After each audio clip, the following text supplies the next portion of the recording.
Assalamualaikum warahmatullahi wabarakatuh. Good Tastic kembali lagi.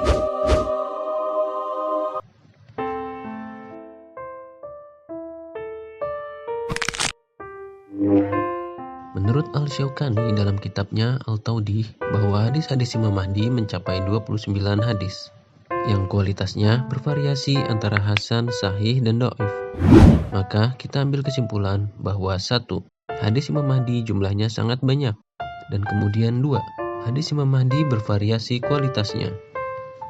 Patut kita perhatikan bahwa hadis-hadis Imam Mahdi yang mencapai peringkat sahih dan hasan dapat dijadikan hujah, sehingga menjadi sumber ajaran agama Islam termasuk dalam bidang akidah.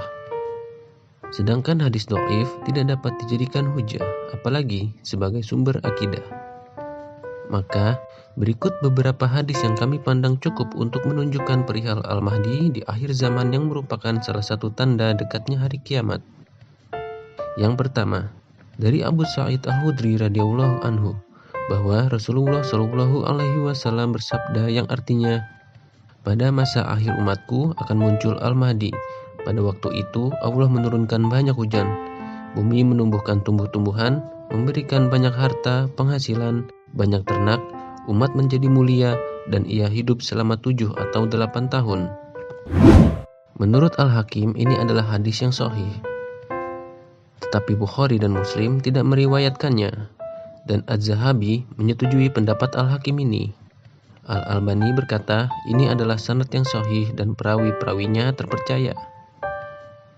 Selanjutnya, yang kedua, dari Ali radhiyallahu anhu, ia berkata, Rasulullah shallallahu alaihi wasallam bersabda yang artinya, Al-Mahdi itu dari golongan kami, ahli bait. Allah memperbaikinya dalam satu malam. Musnad Ahmad 258.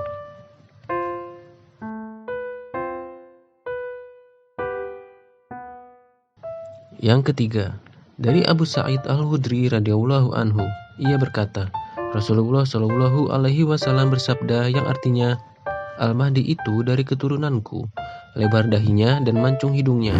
Ia memenuhi bumi dengan kejujuran dan keadilan sebagaimana sebelumnya bumi dipenuhi dengan kezaliman dan penganiayaan. Ia berkuasa selama 7 tahun. Sunan Abu Daud, Kitab Al-Mahdi 11375.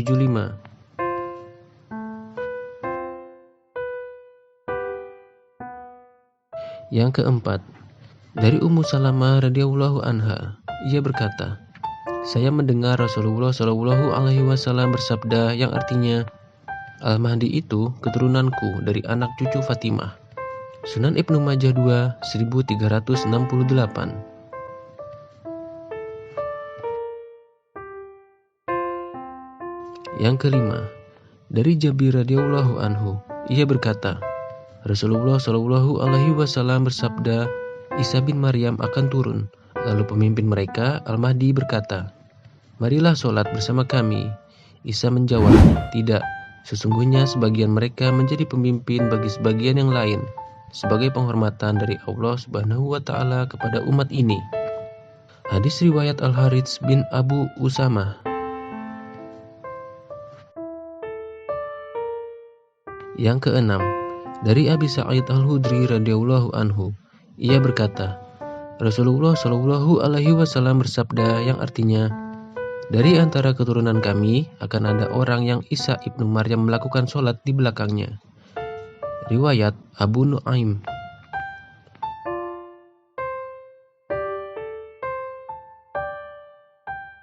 Yang ketujuh, dari Abdullah bin Mas'ud radhiyallahu anhu, ia berkata, Rasulullah shallallahu alaihi wasallam bersabda yang artinya, tidaklah dunia akan lenyap sehingga negeri Arab dikuasai oleh seorang laki-laki dari ahli baitku yang namanya sama dengan namaku. Musnad Ahmad 5 199.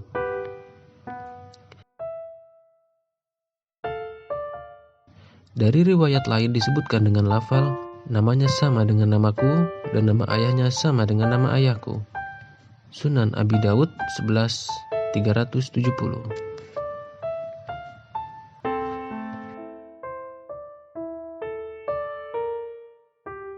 Itulah tadi beberapa hadis terkait Imam Mahdi sebagai tanda untuk kita pahami. Teruslah tingkatkan iman dan takwa, selalu berdoa, memohon segalanya kepada Allah Subhanahu wa Ta'ala, Zat yang Maha Agung, karena hanya kepadanya kita berserah diri dan hanya kepadanya kita dapat memohon perlindungan. Dan semoga video ini bermanfaat bagi kita semua. Amin. Wassalamualaikum warahmatullahi wabarakatuh.